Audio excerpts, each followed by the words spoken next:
No doy mi nombre porque todavía firmo con el mis bitácoras. Tenía 26 cuando nos mandaron a la frontera de Oaxaca con Chiapas, a la zona de los Chimalapas. Año 2010. La orden era sencilla en papel: reconocer veredas usadas para trasiego nocturno y ubicar una antena hechiza que interfería comunicaciones. El calor pegaba aún de madrugada, la humedad te trepaba por el cuello del chaleco como una serpiente cansada.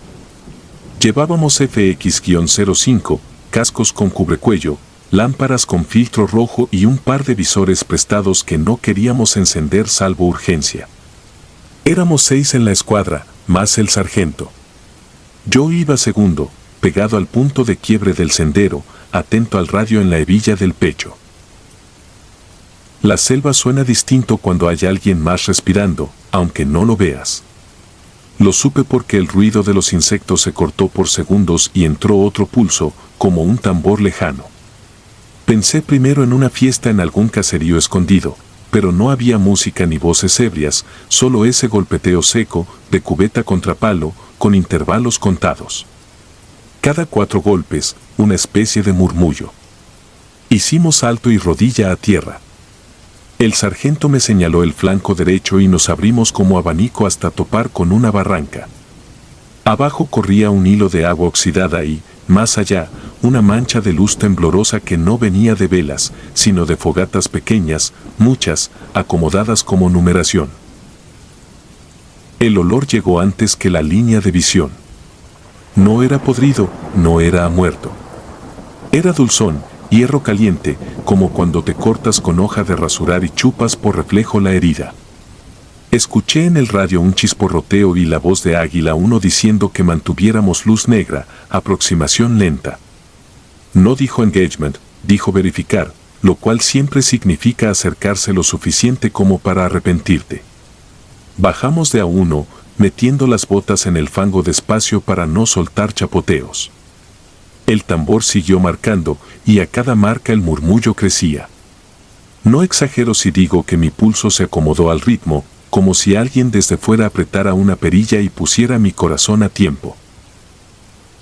La plancha estaba al pie de un trapiche viejo, de esos que quedan como esqueletos oxidados. Habían improvisado un altar con cajas de plástico volteadas y telas rojas colgando como lengua. Alrededor, figuras con túnicas sin forma, cara cubierta con paliacates oscuros, descalzos. La luz de las fogatas les pintaba las pantorrillas de barro y sombras. Y entonces vi lo que me quitó el sueño por tantas noches, los colgantes en sus cuellos. No eran cruces ni medallas. Eran placas. Placas de identificación con nuestras mismas series. Reconocidos por cicatrices y golpes en las chapas, nombres de compañeros que meses antes habían desaparecido en otra comisión. Tragué saliva y el sabor volvió a hierro. El tambor dejó de sonar y por un segundo hubo un silencio tan limpio que se escuchó el escurrir del agua por la barranca. Noté los detalles con ese tipo de nitidez que trae el miedo, un tendón tenso en el dorso del pie de uno de ellos, manos manchadas hasta la mitad, la tela roja pegada en el borde de un cubo por humedad. El sargento hizo un gesto con la mano para plegarnos y sostener perímetro, pero no estábamos solos. A la izquierda se movió un bulto y pensé en un perro. No era. Era un hombre a quien distinguí por la forma de apoyar el talón, el cabo Medina. Supe que era él antes de verle las placas. Tenía la boca entreabierta, los dientes manchados y una línea roja que le cruzaba de oreja a oreja, como si hubiera hecho fuerza con los labios hasta romperlos. Sonreía sin tensión muscular, sin vida en los ojos, pero miraba. Y aquello, que no sé cómo llamar, me miraba como se mira una herramienta que se va a usar. No disparamos. No hubo orden. Tampoco hubo palabras de parte de ellos.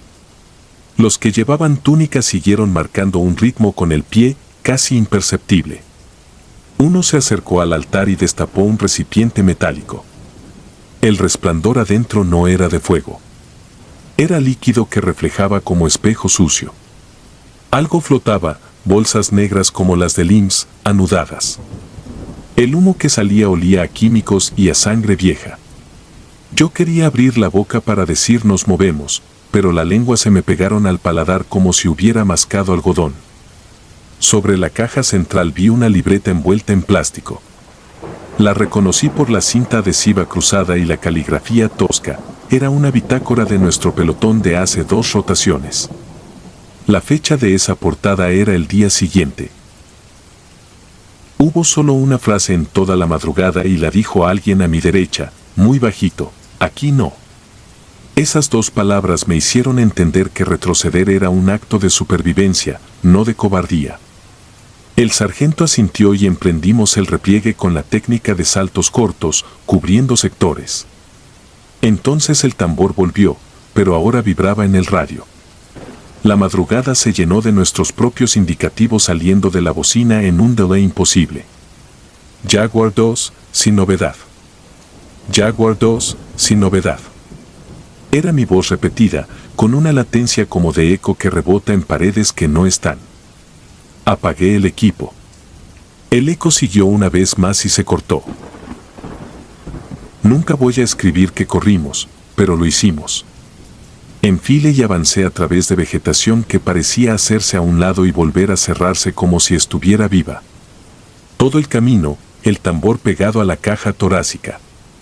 Al llegar al punto de reunión, el operador que se había quedado en la jame reportó que en el tablero había aparecido, encima del mapa, un hilo rojo en forma de círculo apretado.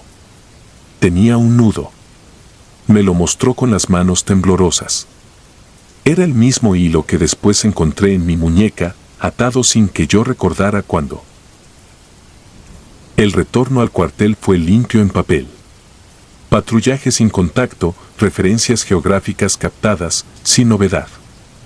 Nadie pidió detalles, nadie quería. Devolvimos los visores, limpiamos el barro, llenamos formatos. Dormí 2 horas y desperté con el sabor dulce ferroso clavado en la lengua.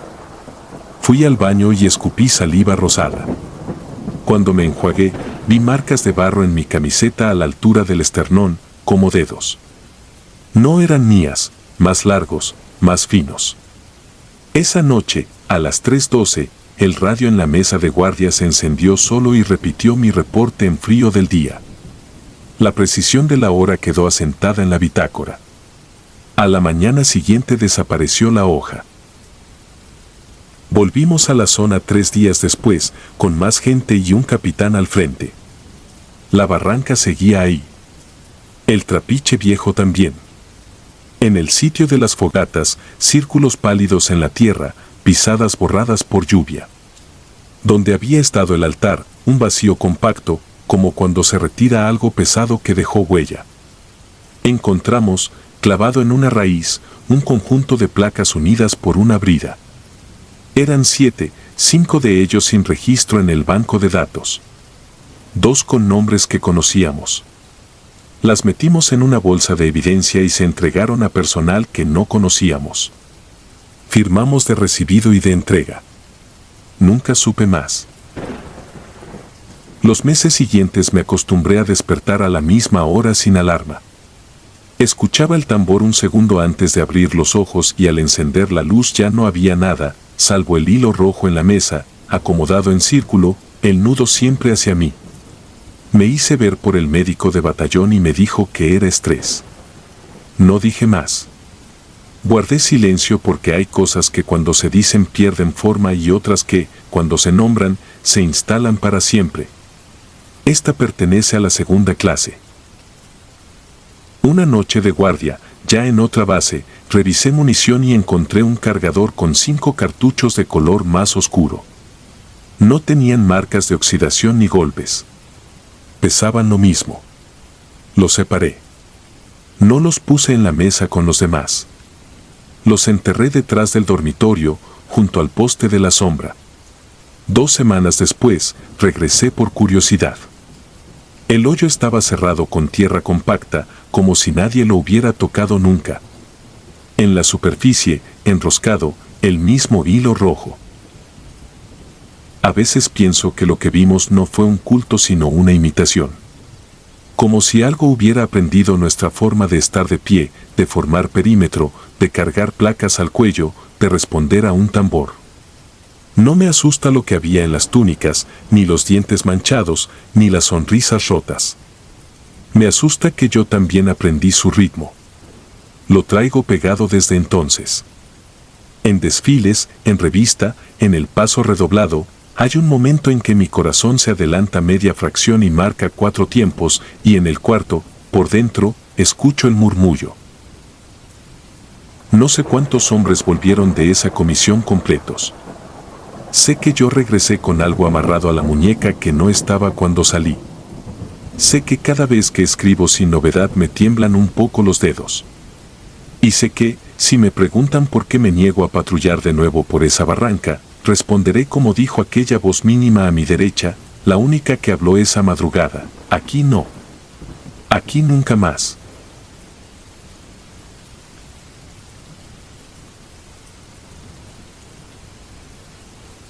El pelotón que desapareció en la selva. Soy sargento retirado y durante años serví en misiones que me llevaron a escenarios donde la naturaleza misma parecía jugar en nuestra contra. He visto bosques interminables, desiertos que revientan la piel y montañas llenas de peligro. Sin embargo, nada se asemeja a la experiencia que me marcó de por vida, el día en que mi pelotón y yo nos adentramos en una selva de la que casi ninguno regresó. He guardado silencio largo tiempo, pues en las Fuerzas Armadas no es bien visto hablar de sucesos que rozan lo inexplicable. Aún así, en las noches, cuando el sueño me abandona, revivo esas escenas con un terror que no he logrado enterrar. Todo comenzó con una orden de reconocimiento en una región selvática, un sitio al que se referían como la zona silenciosa. Los pobladores advertían que ni los animales osaban entrar. Uno pensaría que se trataba de supersticiones de gente local, temerosa de la espesura y sus leyendas. Nuestra misión no era creer mitos, sino recoger inteligencia y cartografiar la zona, buscando pistas de actividades ilegales.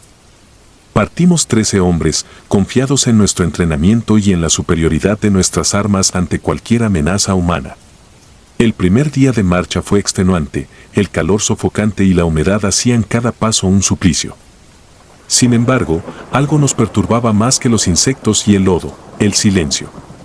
En una selva, esperas trinar de aves o zumbidos de mosquitos, el murmullo de hojas agitadas. Pero allí, el aire parecía denso y carente de sonido, como si todo viviente hubiera huido. Mis hombres susurraban con desconfianza que la selva no tenía latido, que no veían ni un ave cruzar el cielo. Intenté mantener la moral, diciendo que era una anomalía temporal, fruto de las condiciones climáticas. Pero en el fondo, yo también notaba el vacío aterrador de un bosque sin vida. Esa noche establecimos campamento en un claro, tratando de sentirnos a salvo. Repartimos turnos de guardia con disciplina. Me tocó dormir primero, aunque el sopor no me duró. A medianoche me despertó el rumor de algo arrastrándose a lo lejos. Uno de mis hombres, Ramírez, me recibió con el ceño fruncido. Decía haber oído pisadas rápidas que se detuvieron en cuanto enfocó la linterna. Ninguno pudo confirmarlo. Revisamos en círculos, hallando nada. Decidimos volver a dormir, con la atmósfera cada vez más opresiva. El segundo día nos internamos más. La vegetación se cerraba, los troncos gigantes se enroscaban con lianas gruesas y la luz solar apenas se filtraba en haces dorados. Cuanto más avanzábamos, más pesadez sentía en mi pecho. Me empeñé en no demostrarlo, pues un sargento no puede flaquear ante su tropa. La misma tarde, uno de mis hombres, Hernández, desapareció.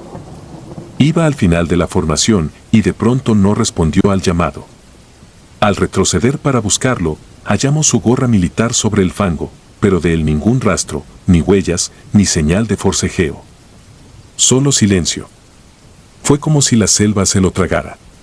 Nos dividimos para rastrillar la zona, armados y con los nervios crispados, pero el sol se ocultaba con rapidez. Al anochecer, tuvimos que retirarnos al campamento improvisado sin Hernández. El ánimo en la tropa se resquebrajó, gente experimentada empezaba a mostrar pánico. Intenté calmarlos, prometiendo un amplio operativo de búsqueda al amanecer. Sin embargo, en la oscuridad, parecíamos blanco perfecto para quien se moviera en sigilo. Nadie durmió de verdad. Cada sombra parecía un enemigo acechando, y la ausencia de cualquier sonido natural nos aniquilaba los nervios. Alguien murmuró que esa zona estaba maldita, que la selva misma era un depredador. La segunda noche pasó con inquietudes. A eso de las 3 de la madrugada, un soldado gritó: «Aquí hay algo». Corrimos hacia su voz. Encontramos el rifle de Hernández apoyado contra un árbol, rodeado de lianas vivas que se retorcían. Era una imagen surreal, las lianas parecían palpitar, como si respiraran. Al tratar de tocar el arma, las vides se soltaron y reptaron hacia la oscuridad, dejando un rastro viscoso, similar a savia o sangre. Nos quedamos helados ante la escena, sin comprender cómo la naturaleza podía comportarse de modo tan antinatural. Empecé a creer en las leyendas del lugar, en la zona silenciosa con un secreto que rebasaba la lógica. Pese al horror, el deber nos exigía continuar. Al tercer día, nuestros nervios estaban al filo. No teníamos señal de radio, como si la selva anulara nuestras comunicaciones. Decidimos, a regañadientes, replegarnos, pues ya no era viable seguir. Nos estábamos quedando sin agua y con un hombre desaparecido. El sol vespertino nos castigó mientras retrocedíamos y la tensión afloraba en cada palabra. Esperábamos salvar la vida, aunque sintiéramos un nudo de culpa por dejar atrás a Hernández, vivo o muerto, en esa selva inhumana.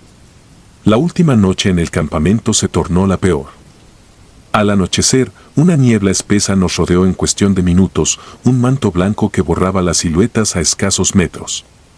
Tratamos de reagruparnos cerca del fuego, pero la humedad apagó las llamas con facilidad, dejando apenas unos tizones. El aire helado me erizaba la piel y mis hombres se apiñaban, con los rifles listos. Fue entonces que escuchamos pasos múltiples, suaves, rodeándonos. Apuntamos las linternas por doquier, sin ver nada salvo niebla arremolinada. Rezamos en silencio, temiendo una emboscada. Cuando por fin distinguimos figuras humanas, un escalofrío indescriptible nos sacudió. Reconocimos a los compañeros que habían desaparecido, pero no lucían como antes. Parecían difusos en la bruma, con los uniformes desgarrados y una piel enfermiza, cenicienta. Lo más tétrico eran sus rostros, los ojos totalmente blancos, sin pupila alguna, y las bocas cosidas con un hilo oscuro. Se movían de manera rígida, casi espasmódica. Podía verlos, uno de ellos era Hernández, parado a escasos metros, con la cabeza ladeada, emitiendo un leve gemido sofocado por la costura de su boca. No parecían seres vivos, sino marionetas revividas por una fuerza macabra. El pánico estalló en mi pelotón. Aún entrenados, nadie soportaba esa visión. Algunos quisieron disparar, pero me quedé pasmado, temiendo que fuera en vano. Aquellas figuras se nos acercaron como un avance silencioso, expandiendo la niebla con su presencia. Intentamos retirarnos, mas ellos aparecían a nuestro flanco, impidiendo la huida. Uno de mis soldados, en un arrebato, jaló el gatillo. El disparo retumbó, iluminando la niebla con un fogonazo breve. Cuando el destello se extinguió, las figuras no estaban. Solo quedó la bruma, el vacío y un silencio mortal. Buscamos con linternas, sudando frío, tratando de explicarlo. Los hombres estaban al borde de perder la razón. En un susurro, uno le preguntó a otro si vimos fantasmas, demonios o algo peor. Yo no tenía respuestas. Sin embargo, la quietud se rompió cuando oí un murmullo, un canto lastimero, como si viniera de la maleza. «Ayúdennos», repetía con un retumbe de ultratumba. Reconocí la voz de uno de mis desaparecidos, aunque su boca cosida era imposible de articular palabras. En medio de la confusión, un tenue claror de la madrugada disipó parte de la niebla. Logramos encontrar un camino de vuelta, corriendo casi a ciegas, sorteando la maleza y las lianas palpitantes que se alzaban.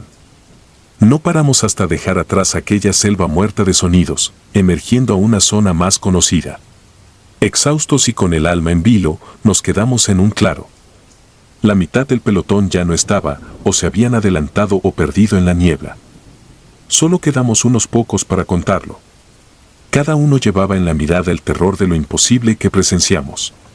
Al fin alcanzamos la base militar. Al contar la historia, no nos creyeron.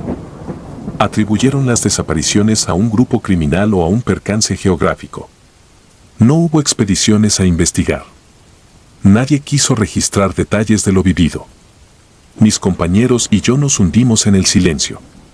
Sin embargo, algunos murmurábamos en los pasillos que veíamos sombras en las noches o que en sueños los soldados desaparecidos aparecían con la boca cosida y los ojos blancos, reclamando algo, pidiendo un auxilio que no supimos darles. Con el tiempo, la oficialidad archivó el caso como inconcluso y se prohibió discutirlo. Yo me retiré poco después, sin superar esa experiencia. Aún hoy, en mi hogar lejano, me invaden pesadillas. Al acostarme, oigo pasos suaves detrás de mi puerta. Cuando cierro los ojos, revivo la imagen de esos compañeros con las bocas cerradas por un hilo oscuro, sus manos huesudas alzadas en súplica, la selva sofocante, el aire sin el canto de un ave. Siento que esa zona silenciosa no fue un simple fenómeno, sino un sitio maldito donde la muerte y la naturaleza se funden en algo peor que un enemigo visible. Y en las madrugadas, cerca de mi cama, juro oír sus pisadas rodeándome, con un rumor apagado, como si me llamaran a volver a esa selva para completar un destino. Abro los ojos, transpirando y con la garganta seca, sabiendo que lo que viví allí no fue un simple fallo de la operación, sino un roce con fuerzas que no pertenecen a este mundo.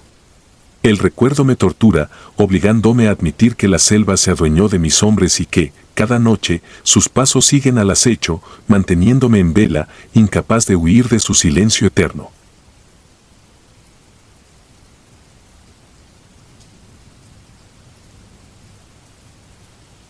El cuerno que devora.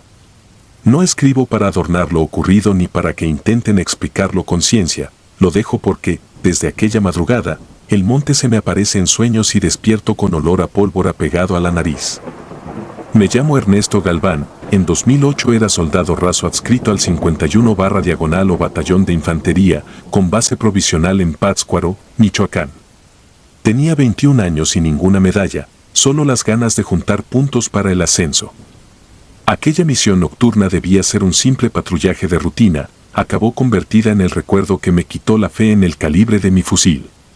Todo empezó un viernes de agosto. A las 22:30 recibimos un parte de la comandancia, ráfagas continuas al norte de la comunidad de Santa Teodora de la Ladera, un caserío pegado a la falda de un cerro denso en Ocote. Orden, verificar y, de ser posible, asistir a la población. Éramos 9 hombres bajo mando del teniente Ordóñez, subimos a 2 Cheyenne y tomamos camino de terracería. El aire olía a tierra mojada y a hierba quemada. Al acercarnos, cortamos luces y avanzamos con NVG. Las descargas se escuchaban más arriba, internadas en la sierra. No eran tiros perdidos de borrachos, sonaban ráfagas largas, disciplinadas. Fuego de arma automática. El teniente decidió seguir a pie, dejamos los vehículos a la entrada del pueblo, sin despertar a nadie. A mitad de la subida encontramos casquillos .223 regados como confeti. Sin embargo, el monte estaba en un silencio irreal, ni grillos, ni perros. Solo una brisa que traía olor a cobre. Avanzamos 500 metros hasta un claro, allí hallamos la primera señal de que aquello no era un enfrentamiento ordinario. Un venado macho yacía abierto en canal. No era el típico disparo del cazador furtivo, el tórax estaba desgarrado desde la quijada hasta la ingle, como si algo lo hubiera reventado desde dentro. Las pezuñas habían arañado la tierra en un círculo perfecto. Sobre la piel aún palpitaban moscas, aunque el animal no tenía más de 1 hora de muerto. A su alrededor, una docena de cartuchos vacíos relucía bajo la luz tenue. El cabo Sandoval, siempre de lengua suelta, masculló que aquello parecía obra de felino grande. Ordóñez cayó, nos pidió guardar casquillos para cadena de custodia. Continuamos. Unos metros más adelante vimos marcas de paso, botas de combate, 9 pares, idénticas a las nuestras. Sargento, cabo y tropa, todos hacia arriba. El teniente asumió que otro pelotón había respondido antes. Respiré aliviado, los disparos podían venir de los nuestros. No tardamos en descubrir que era al revés. Llegamos a un punto donde la vereda se abría a un campamento improvisado. Entre rocas, hallamos equipo regado, mochilas pixeladas, cargadores vacíos, un radio PRC estrellado. Lo más terrible eran los chalecos antibalas cortados a la altura del abdomen, como si una guadaña caliente los hubiera rasgado. No hallamos cuerpos, ni rastro de sangre humana, solo charcos oscuros que olían a bilis rancia. El radio de campaña del teniente chisporroteaba sin señal. Ordóñez ordenó formación defensiva, algo acechaba y no sabíamos dónde. Fue entonces que lo escuchamos. Sobre la loma, a contraluz de la luna creciente, apareció una figura. De lejos, semejaba a otro venado, cornamenta amplia, silueta estilizada. Pero al dar otro paso notamos que las patas traseras se doblaban al revés, como coyuntura de ave, y que los cuernos terminaban en puntas curvas jamás vistas en un ciervo. Llevaba colgando un cuello largo cubierto de piel rasgada, entre el pelo goteaba líquido oscuro que caía en hilos lentos. Aquello gimió con un bramido bajo, mitad perrido, mitad voz humana ahogada. El teniente gritó: «Fuego a discreción». Descargamos una ráfaga que iluminó la cañada. Las balas golpearon la silueta, la vimos sacudirse, pero no se desplomó. La criatura agachó la cabeza y se nos vino encima con brío imposible. Sentí el retumbar en el pecho, como si la sierra rugiera. El cabo Sandoval, a mi lado, vació su cargador completo. Los impactos arrancaron tiras de carne, pero debajo no había hueso, solo un entramado de fibras grises que se reacomodaban al instante. Nos replegamos entre gritos. El venado negro, porque eso parecía bajo el NVG, se abalanzó sobre Sandoval. Con una cornada lo levantó del suelo, lo vi gritar mientras el asta le atravesaba el chaleco como manteca. No hubo sangre inmediatamente, la herida se cauterizó por el mismo filo candente. El animal sacudió la cabeza y arrojó a mi compañero como muñeco de trapo. El teniente lanzó granada de mano. El estallido levantó polvo y astillas. Cuando el humo se disipó, la criatura ya no estaba. Solo los restos de Sandoval, partidos por el tórax, yacían arrojados sobre la vereda. El pánico amenazó con romper la disciplina. Ordóñez nos obligó a reagruparnos, quedábamos 6 combatientes útiles. Sendero abajo era imposible, la bestia nos flanquearía. Propuso rodear hacia un espinazo de roca donde podríamos defendernos hasta el amanecer. Avanzamos en silencio de entierro. A mitad del rodeo, la luna se ocultó tras nubarrón y el monte quedó a oscuras. Entonces empezaron los pasos dobles, crujidos de rama a izquierda y derecha, como si algo nos imitara, probando nuestra línea. Disparé al azar, solo obtuve chispas contra la piedra. Ordóñez volvió a mandar alto al fuego, no podíamos desperdiciar munición. La siguiente baja vino sin aviso, el soldado Fuentes caminaba a 2 metros de mí cuando simplemente desapareció. Solo oí un crack y un alarido sofocado.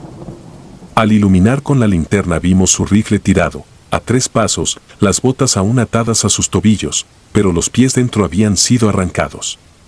No había rastro de su cuerpo de rodilla para arriba. Aquello nos estaba acercando. El teniente decidió que llegar al espinazo era suicidio. Giramos hacia el pueblo, esperando que la bestia protegiera solo su territorio. Corrimos a contrarreloj, la vereda se hacía interminable, cada sombra parecía un cuerno. Al filo de las 4 vimos los primeros cultivos de maíz que rodean Santa Teodora. El aire olía a establo. Creímos haberlo logrado cuando un chirrido me heló el hígado, el venado emergió del milpamal, iluminado por la luz tenue de mi linterna. Ahora veía su cara completa, una mueca humana sin labios, dientes triangulares como hoja de sierra, lengüeta bífida relamiendo sangre ajena. Los ojos eran círculos blancos sin pupila. Los cuernos goteaban un líquido que chisporroteaba al tocar la hierba. Disparamos, sí, pero ya sabíamos lo inútil que era. El teniente decidió la última carta, cargó hacia la bestia con su Westar, apuntó al pecho y activó el lanzagranadas.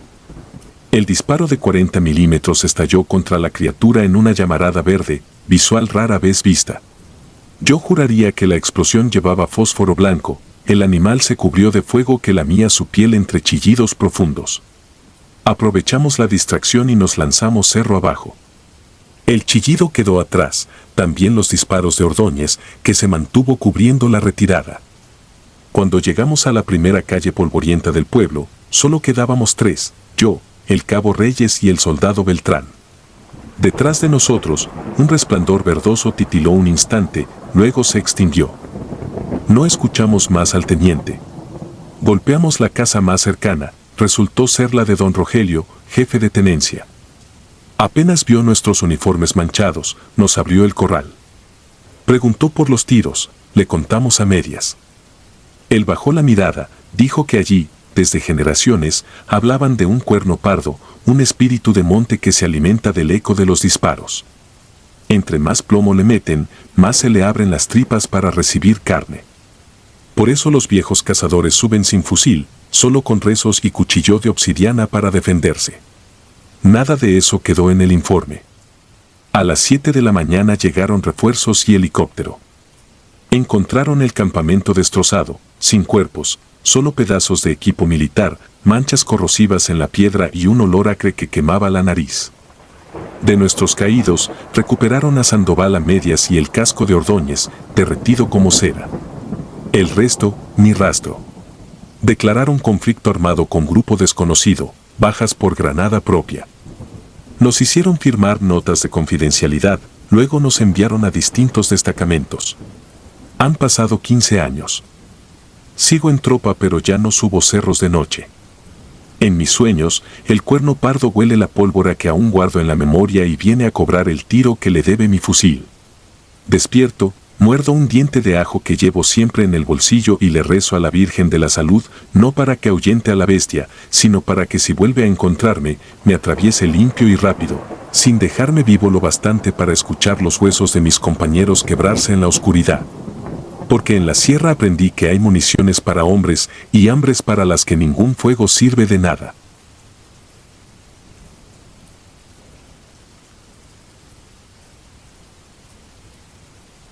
Patrulla maldita. Yo tenía 20 años en 2010 y cargaba un FX-05 que todavía olía a aceite nuevo. Nos mandaron a una población entre Choix y la sierra de Badiraguato. En el mapa era un punto sin nombre con 3 calles de terracería, tinacos vacíos y postes sin luz. La orden era clara: reconocimiento nocturno, verificar reporte de casas abiertas y señales de vida a deshoras. Íbamos 8. 2 camionetas verde olivo se quedaron a 2 kilómetros y seguimos a pie, luz mínima, formación en columna, cada quien con su ritmo de respiración escondido detrás del chaleco. La vereda olía a hule quemado y a cera vieja. El viento empujaba una neblina que no venía del río. La primera casa tenía la puerta entornada, un mecate como pasador y un escapulario clavado en el marco. Adentro había polvo en todas partes, menos en el suelo, donde el paso había barrido una línea reciente hacia el cuarto del fondo. El reloj de pared marcaba las 3:07.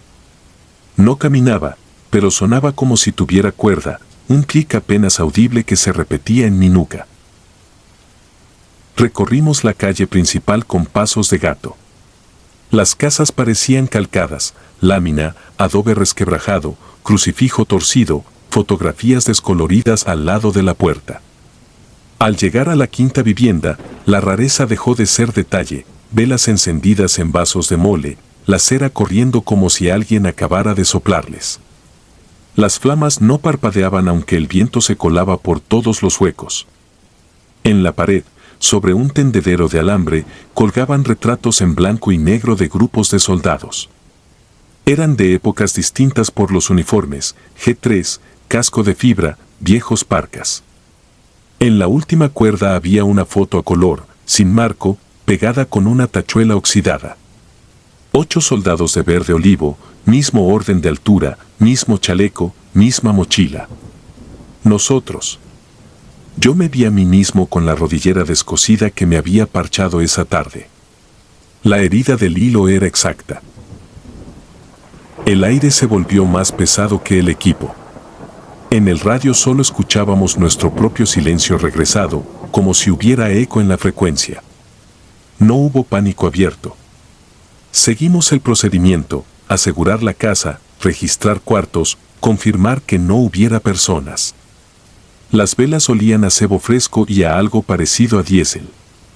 El piso tenía huellas de botas más pequeñas que las nuestras, marcas de suela vieja, quizá de hace años, que sin embargo pisaban cera todavía líquida. El reloj de cocina marcaba 3:07 también.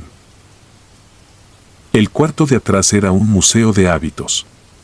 Un catre con elástico colgando, una Biblia abierta en Lamentaciones, un rosario con 2 cuentas menos, fotos clavadas en formación de cuadro. En la pared opuesta, un espacio limpio como si hubieran arrancado una imagen hace minutos.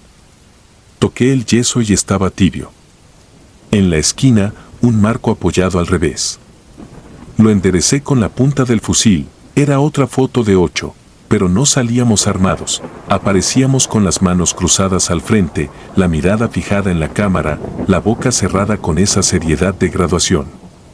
Detrás de nosotros, al fondo, se distinguía la misma casa en la que estábamos, con las velas encendidas. No quise acercarme más. Anoté la hora en la libreta. 3:07, miré mi reloj. 3:07, la aguja de los segundos avanzaba y volvía, como si respirara. En la calle se escuchó un paso sin peso. 2 golpes secos contra lámina a 3 casas. Un arrastre. Nada de voces. Salimos en 2 binomios, cubriendo ángulos. En la segunda casa hallamos el mismo altar improvisado, los mismos vasos con cera derretida, otra serie de retratos de militares que no éramos nosotros, y sin embargo lo éramos en postura, en distribución, en la manía de alinear las rodilleras.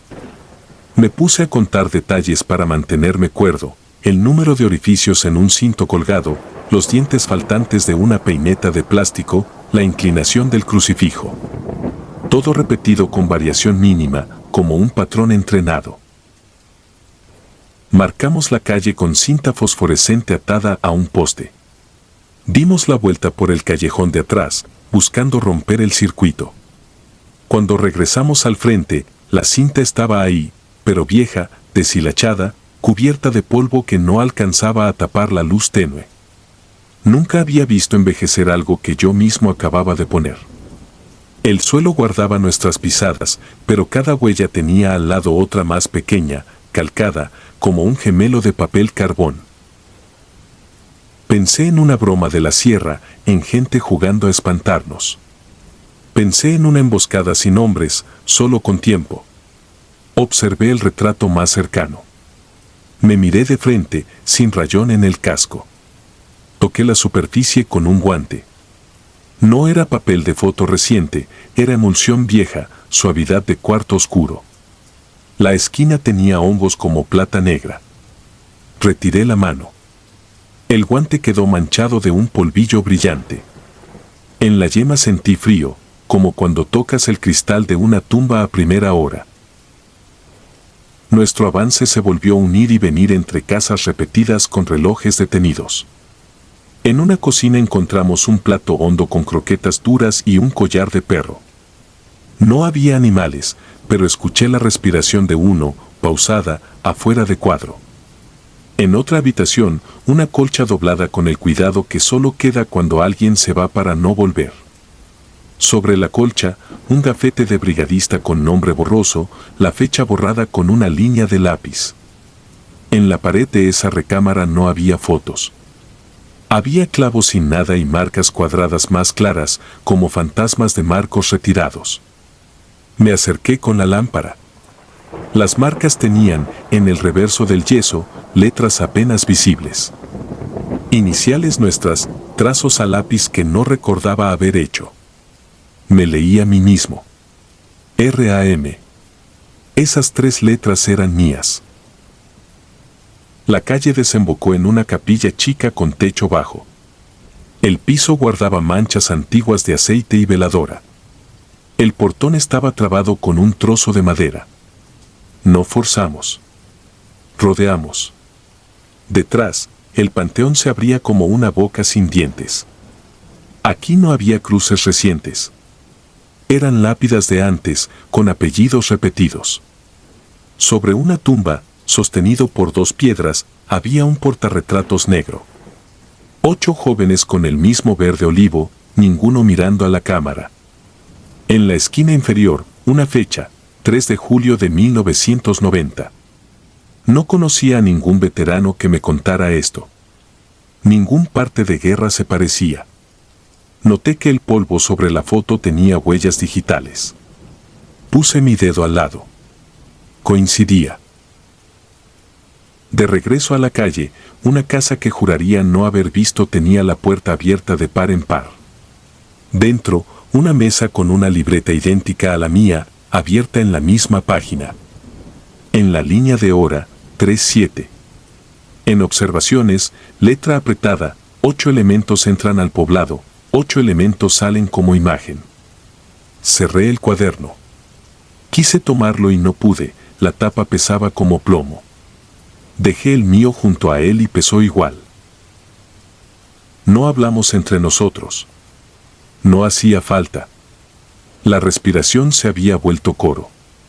Decidimos retroceder por el mismo camino, romper el lazo, volver a las camionetas. La vereda nos devolvió al mismo poste con la cinta, ahora reducida a hilachas que ya no brillaban. La radio, hasta entonces muda, se encendió sola con un chasquido y escuchamos nuestros pasos, pero filtrados, huecos, como si ya estuvieran grabados. Apagué. Preferí mi pulso como metrónomo. En algún punto, el FX-05 se me hizo liviano, como si lo llevara un brazo ajeno. Cuando amaneció, no supe cuándo comenzó el día porque la luz cayó de golpe. Estábamos sentados a la orilla del camino, a 3 kilómetros del poblado. Éramos 5. Nadie recordaba el momento exacto en que nos quedamos menos. Los cascos de los otros 3 aparecieron alineados, limpios de tierra, sobre una piedra plana. No había rastros, ni lucha, ni huida. Solo ese orden que se siente en un desfile y se odia en la intemperie. En la mochila traía un olor que no era mío, cera fría, humo de veladora, papel húmedo. Encontré entre mis cosas una fotografía envuelta en periódico. Nosotros 8, frente a la casa de las velas. En el borde, una tachuela oxidada clavada a medias, lista para colgar. El informe se escribió con lo que se puede escribir algo que nadie quiere leer. El mando pidió hechos, coordenadas, horas. Puse todo. 3-7 repetido hasta el cansancio. Puse velas encendidas y fotos como trampas. Puse respiraciones sin dueño. Nadie me quitó lo de las fotos. Nadie me pidió que lo borrara. Al final del sobre con evidencias, alguien añadió una imagen impresa en papel brillante. Éramos 8, pero no estábamos vestidos como ese día. Llevábamos uniformes de otra época, botas viejas, pecheras de lona. En la capilla del fondo las velas eran de cebo en candelabros, no vasos de mole. La fecha al pie no estaba impresa, estaba escrita a mano con tinta azul que se había corrido. 3-7. A veces, de madrugada, cuando la casa está en silencio y el ventilador hace el mismo ruido que la radio en aquel lugar, escucho una respiración pegada a mi oído. No habla. No suplica. Solo compasa la mía, como si me ensayara. Evito las fotografías. No entro a casas con velas encendidas. No cuelgo nada en las paredes. En mi buró hay una tachuela que no tiro, oxidándose despacio, con la cabeza marcada por mi pulgar. El día que encuentre la foto exacta para esa tachuela, sabré que he regresado a la aldea aunque no tenga nombre. Y si alguien pregunta por qué se nos fue el sueño, les diré la única verdad que alcancé a entender: hay pueblos que no guardan muertos, guardan formaciones. Y cuando el reloj marca 3-7, pasan lista con la luz de las velas. Quien no conteste, queda colgado en la pared.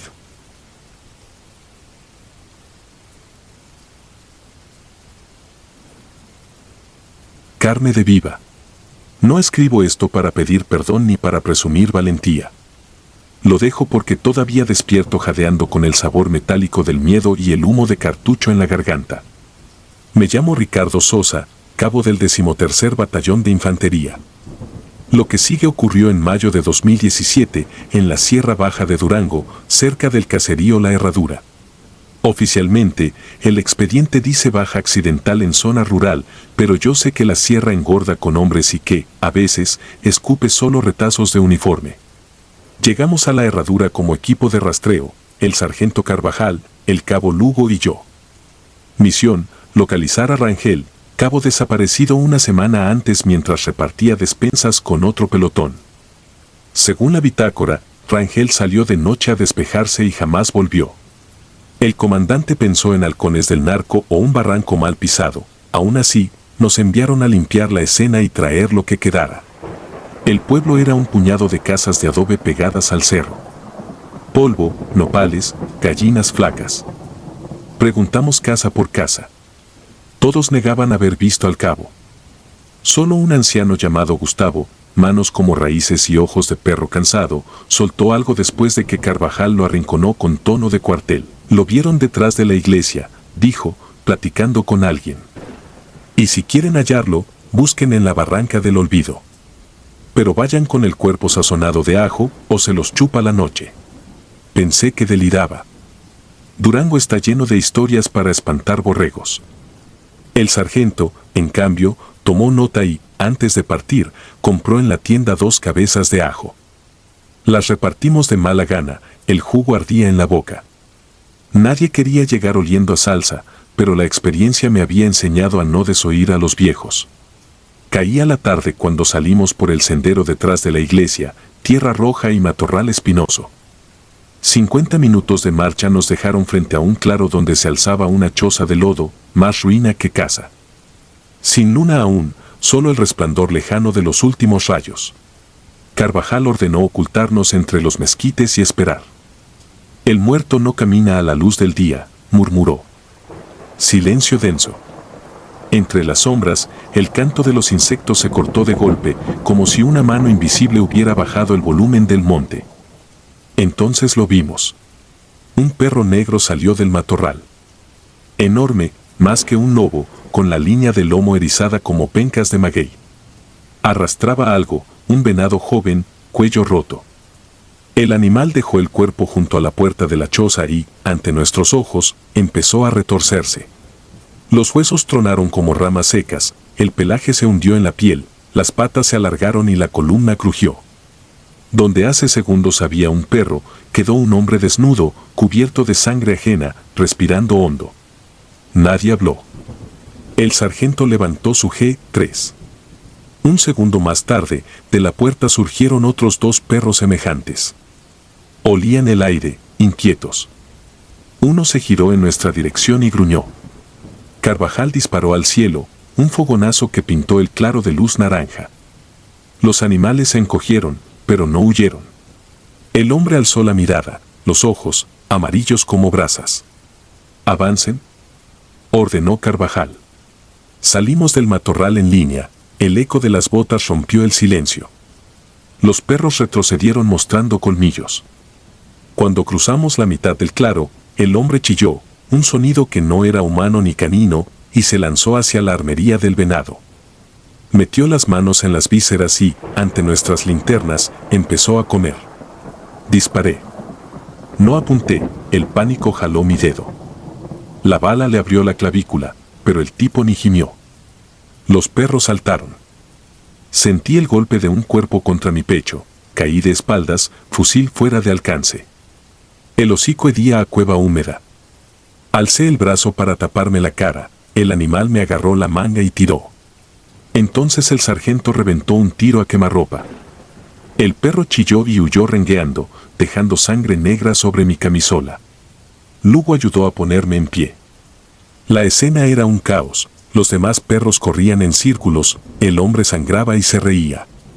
Carvajal gritaba alto al aire, no supe si órdenes o maldiciones.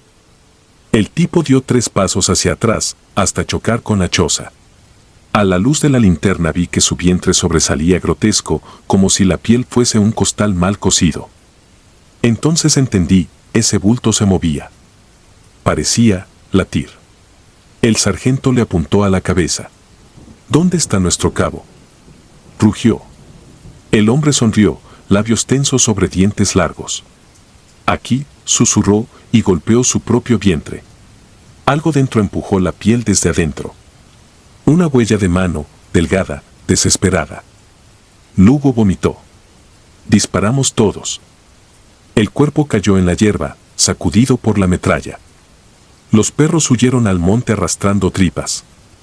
El sargento se acercó con precaución, aplicó un tiro final en la nuca. El silencio volvió, roto solo por el zumbido de moscas impacientes.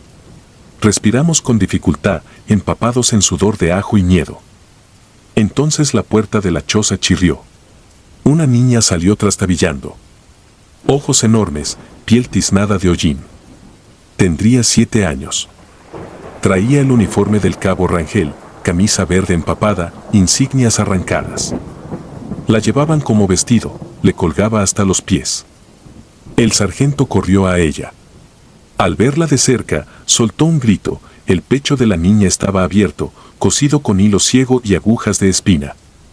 Dentro, metido como santo retorcido, estaba el rostro de Rangel, o lo que quedaba, ojos vacíos, lengua salida, aún pegado por tendones a un torso que ya no era suyo. Aquel costurero infernal se sostenía apenas, al tambalear, la niña lo dejó caer.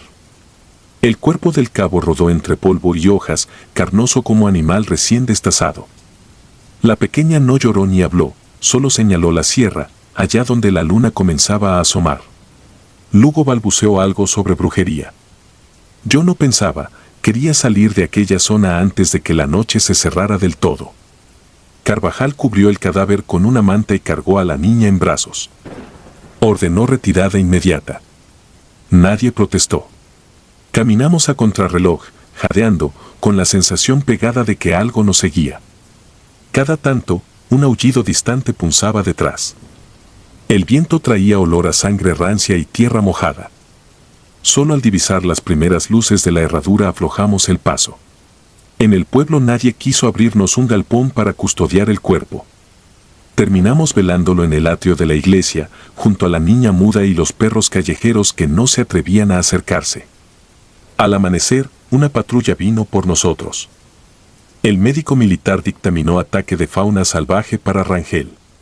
La niña fue registrada como testigo anónimo, jamás supe qué hicieron con ella.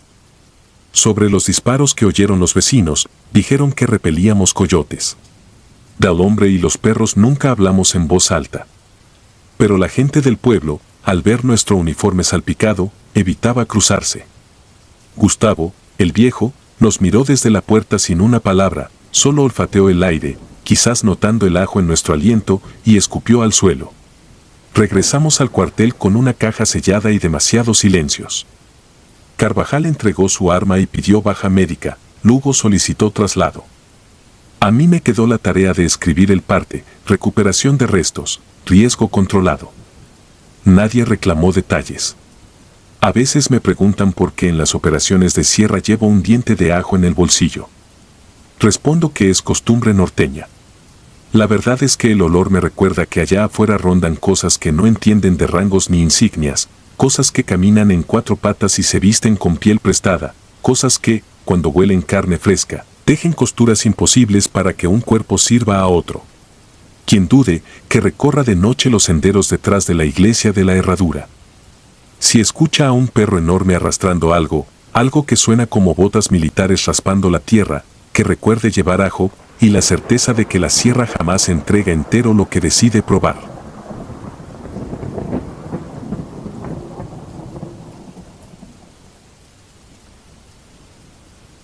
Orden sin rostro. Tenía 31 en 2011 y llevaba casi una década en Verde Olivo. Me asignaron al puesto de vigilancia en un filo de la sierra, a 4 horas de terracería del cuartel.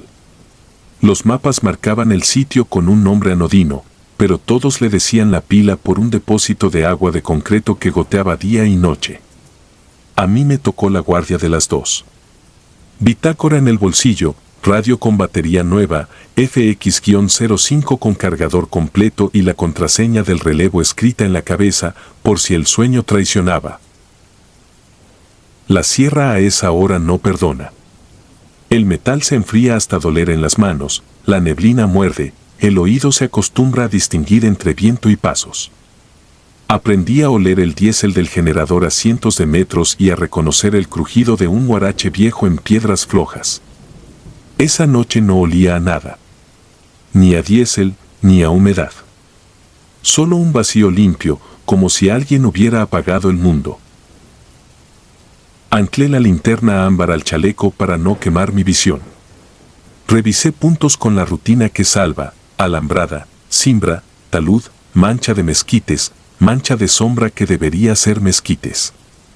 Llevábamos semanas sin novedad, salvo señales confusas en los cerros de enfrente. Al sargento le gustaba decir que el monte habla y que hay que aprender su idioma. En la pila, esa noche, el monte cayó. A las 2:13 escuché el golpe seco de una bota contra grava. Uno solo. Ni apurado ni lento. Ejecutado como en patio de honores. Levanté el arma con el seguro puesto. Pedí confirmación por radio en voz baja. No hubo respuesta. El skelch, limpio. La pila conserva el eco, pero aquello no rebotó, fue un paso colocado para que yo lo oyera. Me pegué a la sombra de la estructura. El segundo paso sonó más cerca, a la altura del camino de acceso. La neblina abrió una columna, como una manga de humo, y en ella apareció la silueta de un soldado marchando. Uniforme pixelado, chaleco viejo de tiras, casco con funda deslavada. Avanzó con la exactitud de un manual olvidado, brazo a 45 grados, talón firme, planta, punta. El tipo llevaba el rifle al hombro, inclinado justo lo suficiente para no golpear la placa. Pude haber gritado, pero el adiestramiento tiene un músculo duro. Hice lo que se hace, contraseña. Di la palabra asignada. Se detuvo. Lo vi respirar. El vapor no salió de su boca. No había boca. La luz ámbar no perdona también. Le atravesó la cara sin brillo en ojos ni brillo en labios. Era piel lisa, tensa, con una textura que no correspondía a ninguna cicatriz, a ningún injerto, a nada que hubiera visto en accidentes o en el cuartel médico. Una superficie sin rasgos, como si alguien hubiera borrado la parte humana para dejar solo la disciplina. No sé cuánto duró el alto. Podían ser segundos o años. Me acerqué un paso con el arma baja, porque así se acerca uno a un compañero que no responde.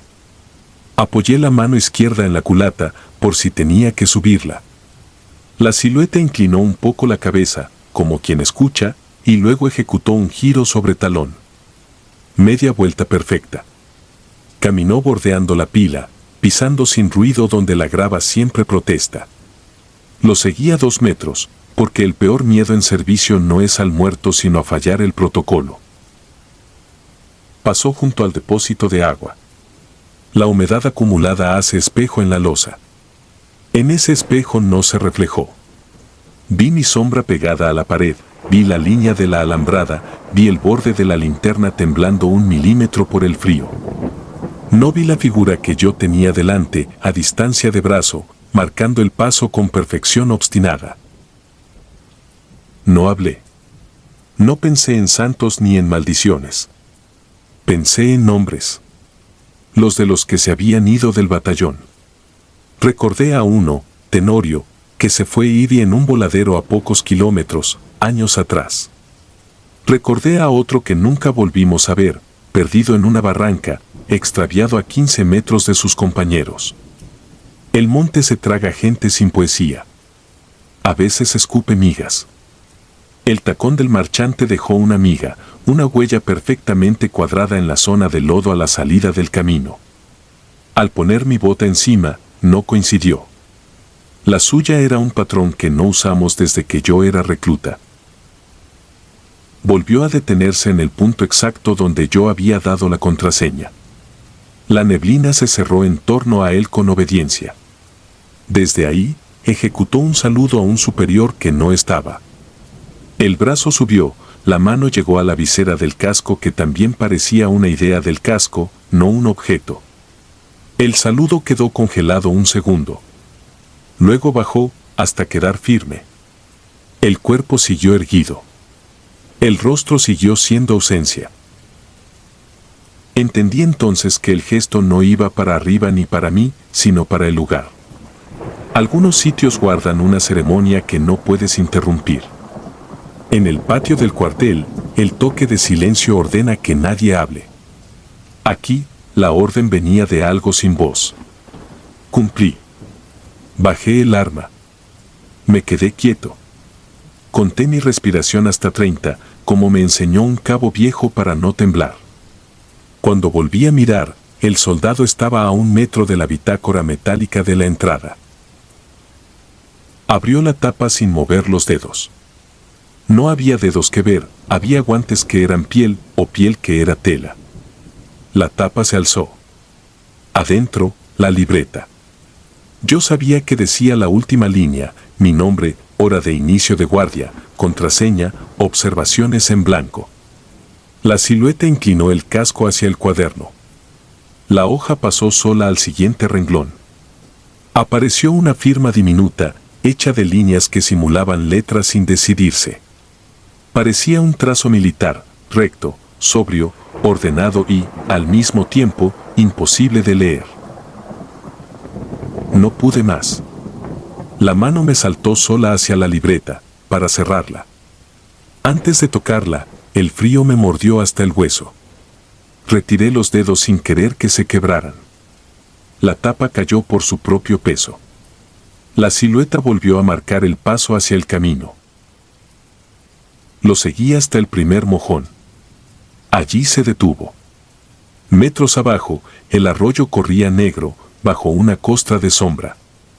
El soldado sin rostro miró hacia la hondonada con un gesto que no era de nostalgia ni de miedo, era de tarea.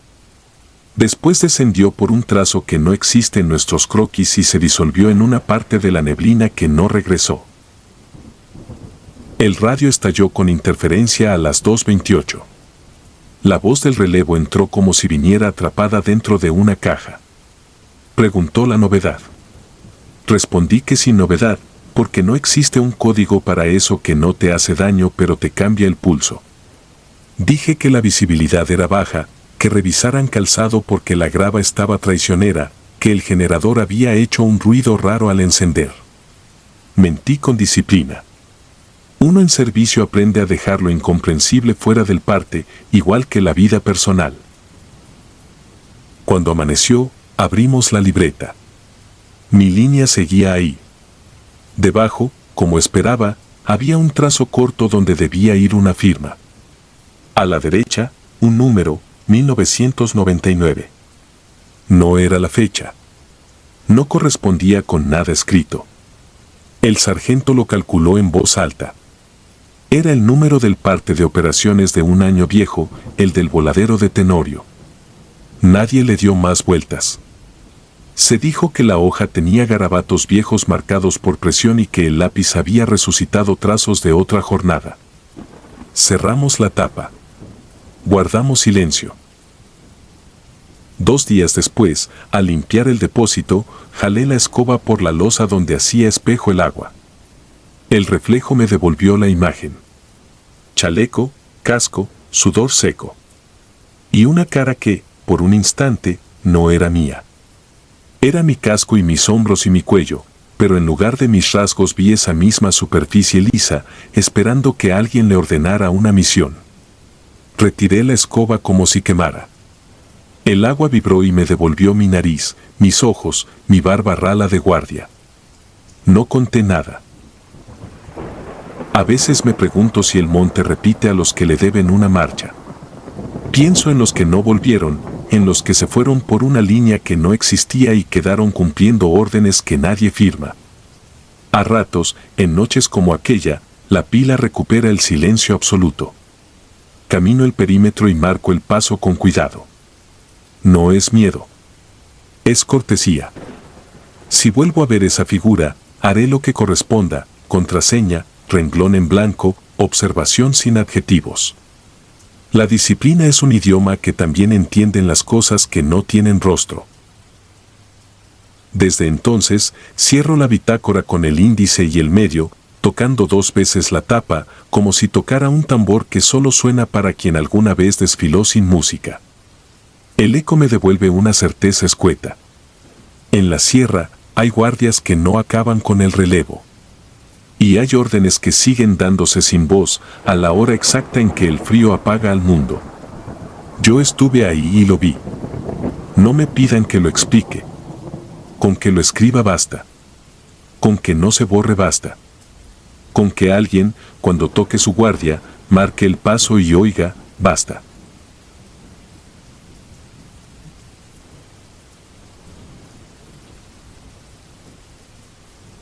Cerro Hueco. Soy el cabo primero Daniel Rojas, matrícula 746-9213. Lo que escribo es un parte no oficial de lo ocurrido en abril de 2021 durante la Operación Lince, reconocimiento en la Sierra Mixteca, límite de Puebla y Oaxaca. El reporte que envié por cadena de mando habla de emboscada y bajas por fuego enemigo. La verdad es otra, y me atormenta desde entonces, la dejo aquí antes de que el recuerdo se me pudra en la cabeza. Éramos 8, Teniente de la Rosa, el Cabo Méndez, los soldados Gómez, Tinoco, Duarte, Uriel, el Chaparro Medina y yo. Nuestra orden era localizar un campamento de traficantes oculto en la cañada del río Ahuehuetla. Para acortar camino teníamos que cruzar el Cerro Hueco, un cono rocoso que sobresale del cordón montañoso como un colmillo negro. El mapa marcaba veredas, pero en la práctica era monte cerrado, flanco de piedra y encinos retorcidos. A pie del cerro topamos con un anciano mixteco que arreaba 2 chivas.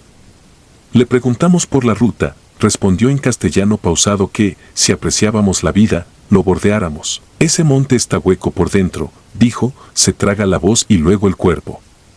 Suben vivos y bajan vacíos. El teniente agradeció y siguió adelante. Teníamos 12 horas para fijar un OP, punto de observación. Rodear el cerro significaba perder la ventana nocturna. Yo asentí sin discutir, la jerarquía pesa más que los presentimientos. Empezamos el ascenso a las 18:40. Luna creciente, luz suficiente para ahorrar baterías. A los 40 minutos encontramos a un hombre descalzo que bajaba. Calzón de manta, costal al hombro, ojos hundidos. Saludó con voz ronca, ninguno respondió con detalles. Lo extraño fue el aire gélido que nos golpeó cuando lo rebasamos, como si cruzáramos la puerta de una cámara frigorífica. Giré la cabeza, ya no estaba. Pensé que se había escurrido entre la maleza, aunque no había huella posible sobre la roca pelada. Seguimos. El terreno se inclinó en un ángulo imposible, pero el altímetro revelaba que apenas habíamos ganado 120 metros. Allí nació la sensación de caminar sin avanzar, como cinta transportadora al revés. Méndez masculló que algo olía a tierra recién removida. No había tierra suelta, era pura piedra. A las 21:05 hicimos alto para rehidratar. Tinoco iba al final, cuando pasé lista, faltaba. No hubo disparos ni señales. El teniente ordenó búsqueda en abanico de 50 metros. Solo encontramos su radio, aún encendido, y su funda de bayoneta vacía. Lo llamamos en frecuencia, un crujido de interferencia respondió, seguido de un gemido infantil que cortó la comunicación. El teniente determinó que quizá Tinoco resbaló por una cañada lateral, imposible de rastrear de noche. Procedimos, con la idea de regresar al alba. A las 23:30 plantamos un microcampamento cerca de la cota 1780. Instalamos una malla camuflada y sensores IR. Mientras desplegaba mi saco, escuché susurros alrededor de la red, no llegaban por el aire, sino por el suelo, transmitidos en la vibración del mismo cerro, como si murmurara bajo nuestros pies. Los micrófonos no registraron nada, el espectro estaba limpio. Sin embargo, todos los oímos. El teniente ordenó silencio total, las voces callaron al instante.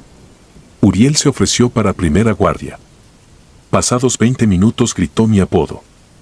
Corrí, lo hallé mirando a la espesura con los ojos vidriosos. Decía que Tinoco estaba a 10 metros, pálido, pidiendo ayuda. Nos acercamos con NVG, no había nadie. Solo una huella marcada en la hojarasca, no era bota, sino una mano enorme, con 4 dedos, cuyo pulgar quedaba desplazado casi al centro de la palma. A las 2:14 la ladera vibró. No fue sismo, los sismógrafos del Senapred no registraron nada.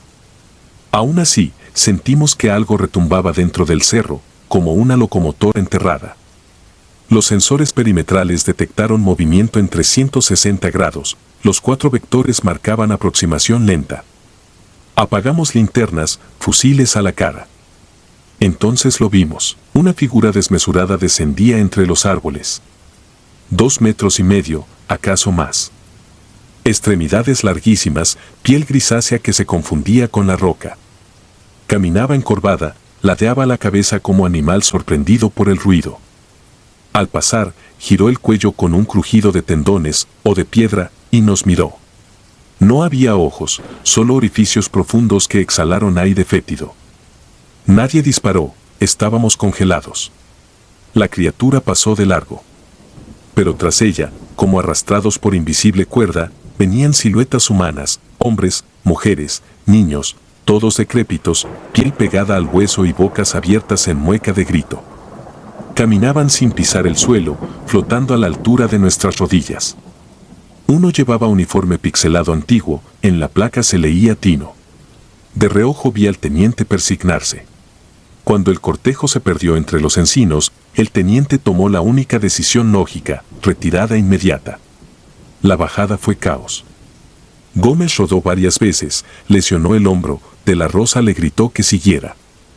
A cada tramo escuchábamos pasos atrás, pero si enfocábamos la linterna, no había nada. El terreno parecía extenderse, el descenso duró más que la subida. A las 3:50 llegamos al punto donde vimos al anciano. Faltaban Méndez y Medina. El teniente quiso regresar, pero entonces resonó un alarido doble, como si 2 gargantas se rasgaran al unísono. De la maleza surgió Méndez, corriendo sin fusil, sus ojos estaban blancos. Se desplomó a mis pies, convulso, mientras repetía, está hueco y nos llama. Intenté darle agua, su lengua estaba cortada, como si la hubiera mordido hasta casi arrancarla. Medina nunca apareció. Al llegar al caserío, el anciano de las chivas nos aguardaba. No preguntó nada, solo señaló la sangre en mi hombrera y dijo, el hueco cobra, pero no siempre se queda satisfecho. Le pedí una radio comunitaria para evacuar a Méndez, él negó con la cabeza y ofreció un viejo teléfono satelital que, dijo, solo prende cuando el cerro duerme. Funcionó al primer intento. 3 horas después un helicóptero nos extrajo a todos menos a Méndez, murió en la explanada de la primaria mientras esperábamos la aeronave. Certificado médico, paro cardiorrespiratorio por shock neurogénico.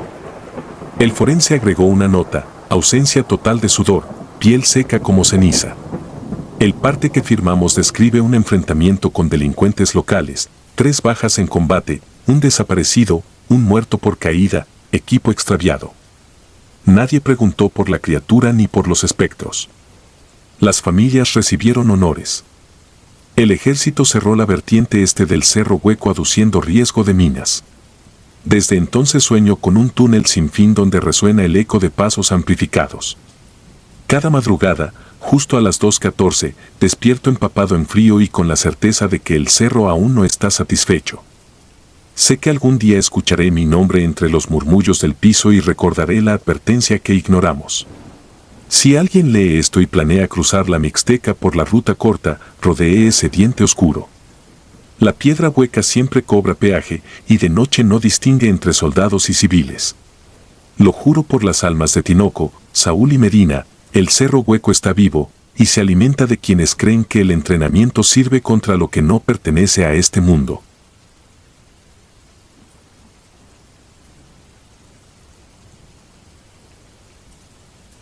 La devora Ríos. Yo era teniente de zapadores cuando el huracán Narda dejó incomunicadas varias rancherías al sur de Ocosingo, Chiapas, a mediados de 2021. 12 hombres y yo instalamos un campamento temporal junto al río Celtal, agua baja, corriente lenta, perfecta para asearnos después de las jornadas de remoción de escombros.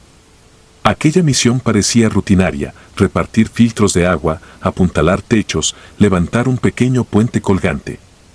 Nada presagiaba lo que terminaría grabado en mi pierna y en mis noches. Durante el día había un sol que reventaba la piel y un silencio extraño, ni tucanes ni monos aulladores. Los lugareños decían que el ciclón se había llevado los animales monte adentro. Los creí. Lo que nunca entendí es por qué, al caer la tarde, los mismos campesinos cerraban ventanas como si esperaran balacera y se persignaban mirando la ribera. No vayan al agua de noche, teniente, murmuró un anciano. El río anda buscando carne. La disciplina y el calor podían más que las leyendas, necesitábamos lavarnos. Cada anochecer, 3 de nosotros bajábamos con linterna y toalla, nos enjabonábamos en charcos poco profundos y volvíamos a la fila de catres. El quinto día, después de desmontar un árbol caído, acompañé a los cabos Linares y Balán para darnos la rutina de baño. Ellos se remojaron rápido y regresaron al fuego, yo me quedé un momento para afeitar la barba. Fue el peor minuto de lucidez que he tenido. Apenas sentí la hoja contra la mejilla oí chapoteos río abajo. Supuse que era Linares regresando por la cantimplora. Alumbré con la linterna, al principio solo distinguí remolinos de lodo. De pronto emergió una figura femenina, blanca y reluciente bajo la luz trémula. Vestido largo, cabello negro flotándole como algas. El agua apenas le llegaba a la cintura. Buenas noches, dije, con la voz seca. Ella no respondió, avanzó directo hacia mí con calma de domingo. Me pareció tan hermosa que el uniforme me quedó grande. Cuando estuvo a 3 pasos, sonrió, la linterna mostró dientes finísimos, demasiados, como los de un pez sierra. No había pupilas, solo globos lechosos que reflejaban el haz.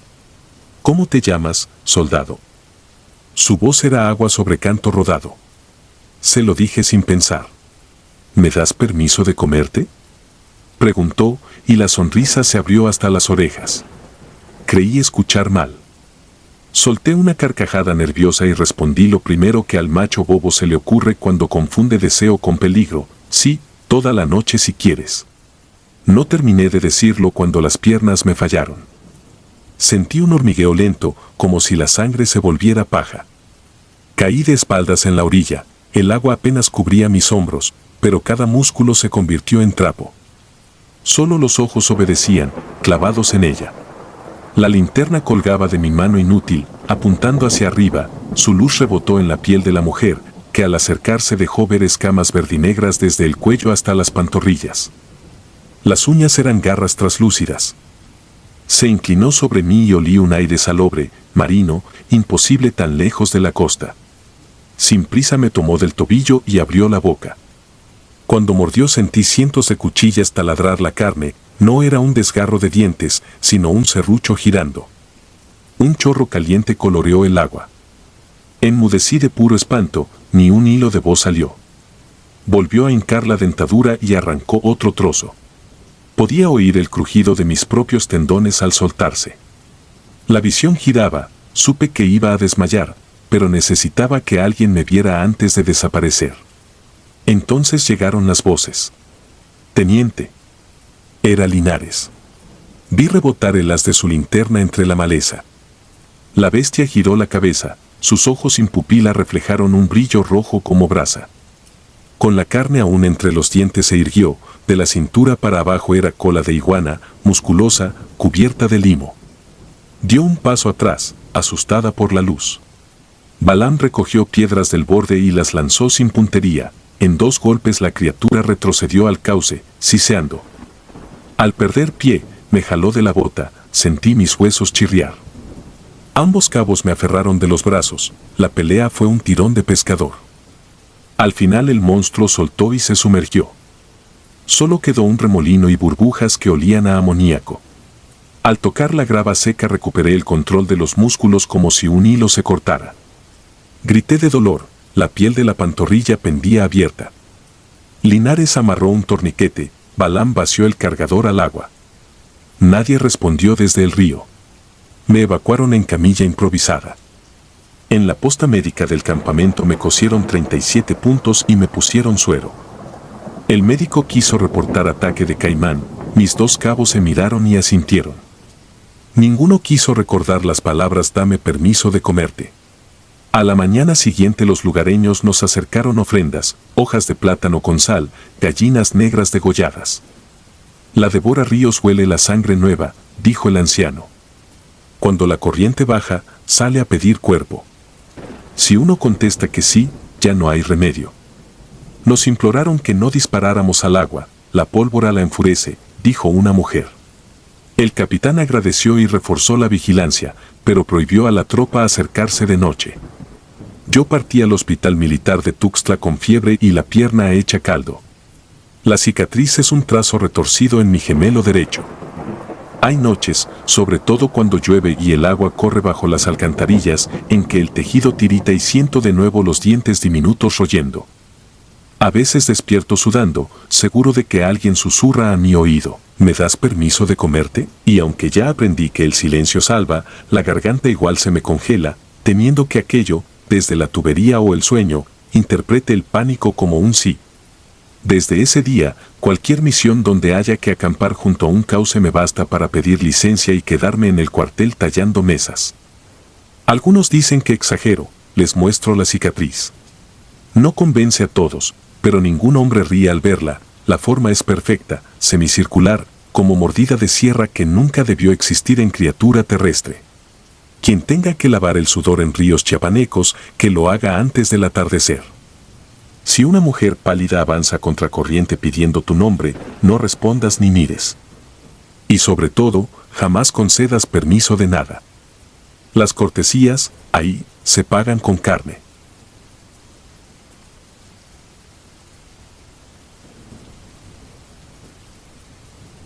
Respiración ajena.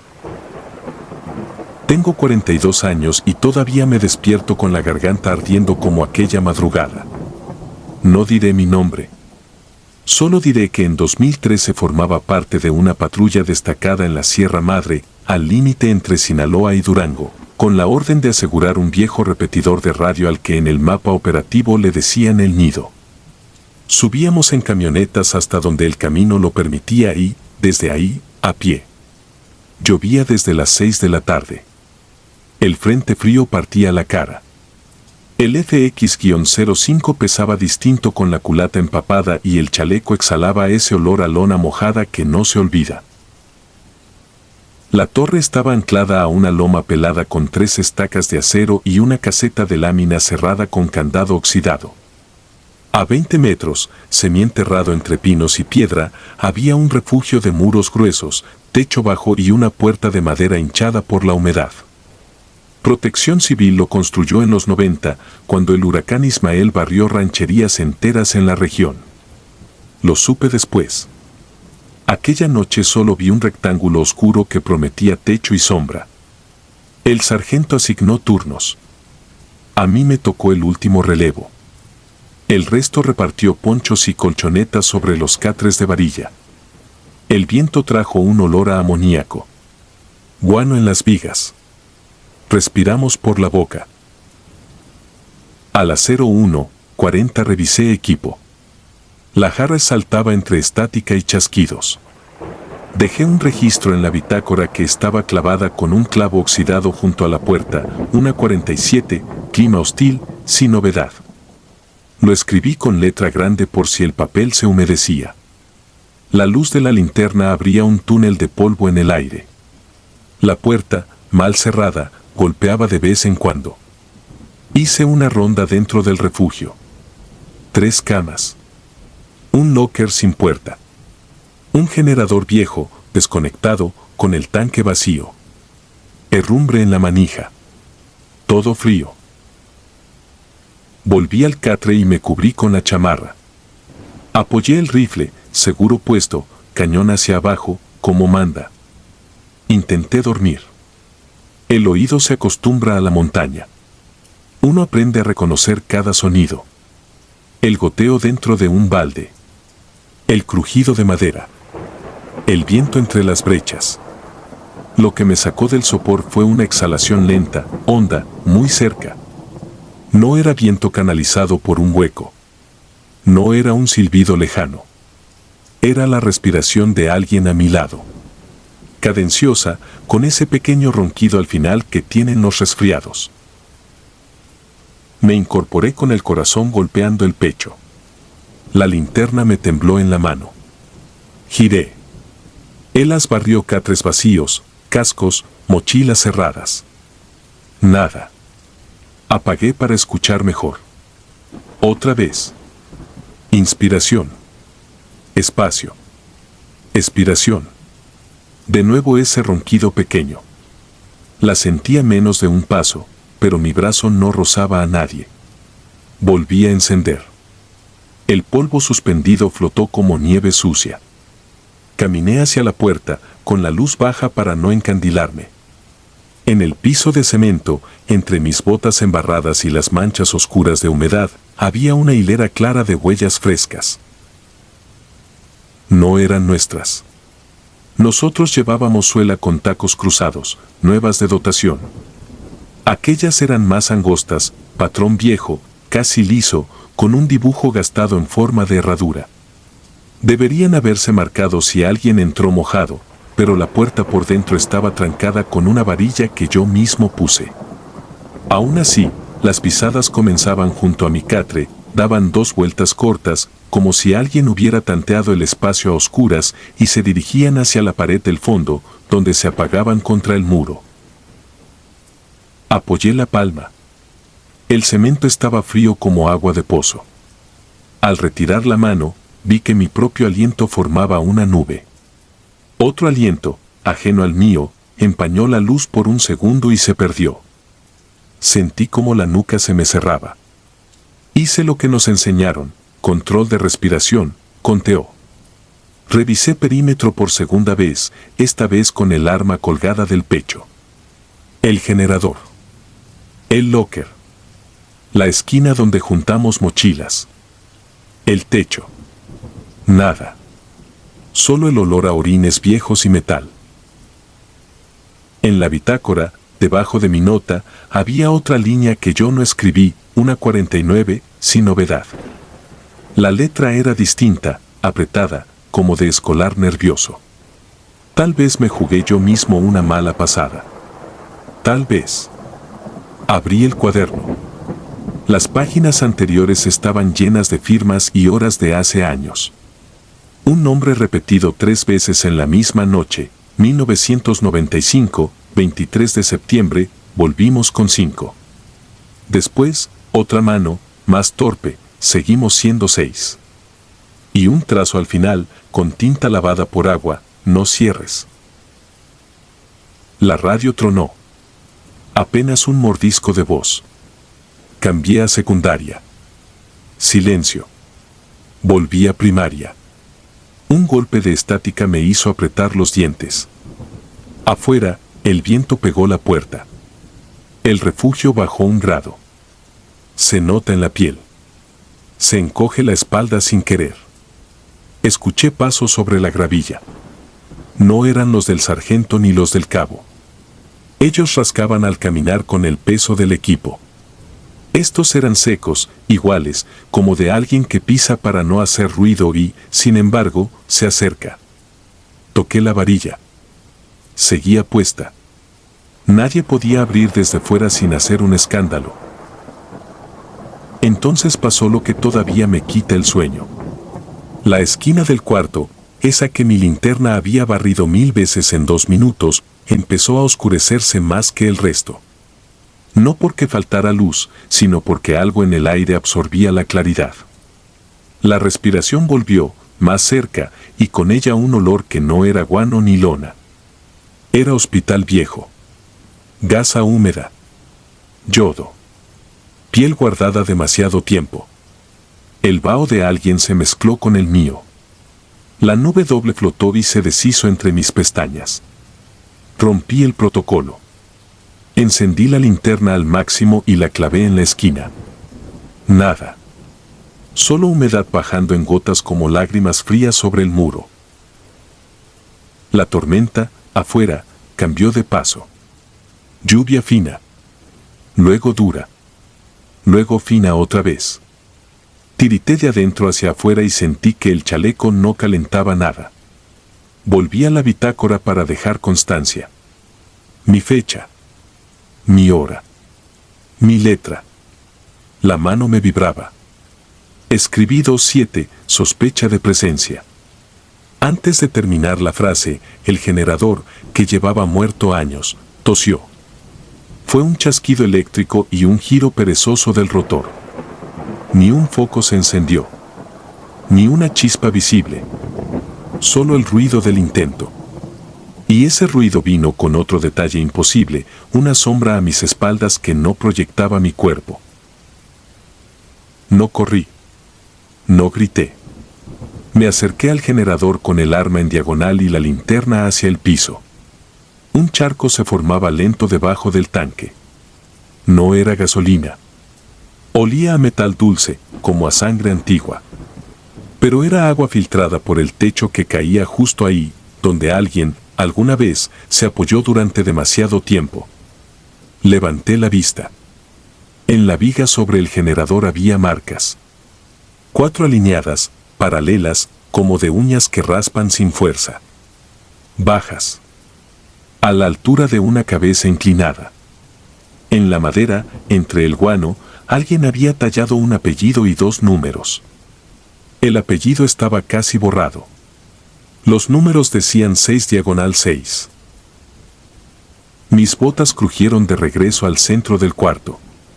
Las otras huellas seguían ahí. Recién hechas. Frescas. Di un paso y se oyeron 2. El mío y otro que no venía de mí. Paré. Me paró. Probé otra vez. Mi zancada y su zancada. Medimos el mismo espacio, pero no la misma vida. La puerta tembló. Afuera, alguien por fin tocó 2 veces. El ritmo de la contraseña que usamos en la sierra. Miré la varilla. Miré la manija. La manija, mojada, estaba tibia. Como si una mano la hubiera estado sujetando desde dentro. No abrí. Mantuve la linterna en la manija. El metal sudó. La respiración, detrás de mi oreja, se volvió ansiosa, como si subiera una cuesta. Hice memoria de nombres y rostros. De los que iban conmigo. De los que bajaron antes. De los que no estaban. Recordé el rumor que oí en una cantina de Choix, que durante el huracán, un grupo de brigadistas y 2 soldados se encerraron en ese refugio con víveres para una noche y tardaron 3 días en volver a ver luz. Que a uno lo encontraron sentado junto al generador, con la espalda desgastada donde se apoya la gente enferma. Que nadie quiso dormir ahí después. Que a veces, cuando arrecia el agua, el lugar respira. La radio ganó claridad por un segundo. Una voz nombró mi indicativo, dijo mi loma, preguntó mi estado. Apreté el PTT. Respondí. La estática se comió mi respuesta. Lo intenté otra vez. Me oí a mí mismo al fondo del ruido, como si mi voz estuviera enlatada y regresara por una tubería. Aflojé la varilla. Abrí la puerta a medias. La noche se pegó a mi cara. No había nadie. Las gotas me pellizcaron los ojos. La gravilla mostraba la ladera en gris. 2 hilas de huellas bajaban hacia la brecha. Una eran las marcas profundas de nuestras dotaciones mojadas. La otra trazaba un paso paralelo, más leve, más viejo, tan constante como la respiración de hace un minuto. Cerré y empujé la varilla. Me senté con la espalda en el muro. No recé. Marqué la hora. Cuando el día clareó, el sargento abrió y me encontró con la bitácora en la mano. No dije nada. Él tampoco. Señaló el piso. Solo estaban mis huellas. Las otras se habían borrado con la noche. Le mostré la página, 2-7, sospecha de presencia. Debajo, con la letra apretada que no es mía, alguien había escrito seguimos siendo 6. Bajamos sin hablar. En la primera brecha, donde el camino se hace de arcilla, vi algo que todavía me eriza la piel. 2 series de pasos, separadas por un palmo, bajaban pegadas desde la puerta del refugio hasta donde el barro se rompe en piedra. Las mías, profundas, nuevas. Las otras, casi del mismo largo, pero de suela delgada, patrón herradura, antiguas y tosudas, como si no pesaran nada y, sin embargo, se negaran a quedarse arriba. A veces, en las madrugadas en que el frío regresa sin aviso, vuelvo a escuchar la respiración. No es un recuerdo. Es un aire que entra y sale junto al mío. Tengo la sensación de que alguien se acurruca a mi izquierda para compartir calor y contar la lista. No le debo palabra. Le debo la ronda. Cuando cierro los ojos, el refugio late. La madera vuelve a oler a yodo. El generador carraspea. Y la bitácora, en alguna parte de mi casa, abre una página nueva con mi letra y con otra que no es mía, apretada, insistente, que repite la última línea de la montaña. Seguimos siendo 6.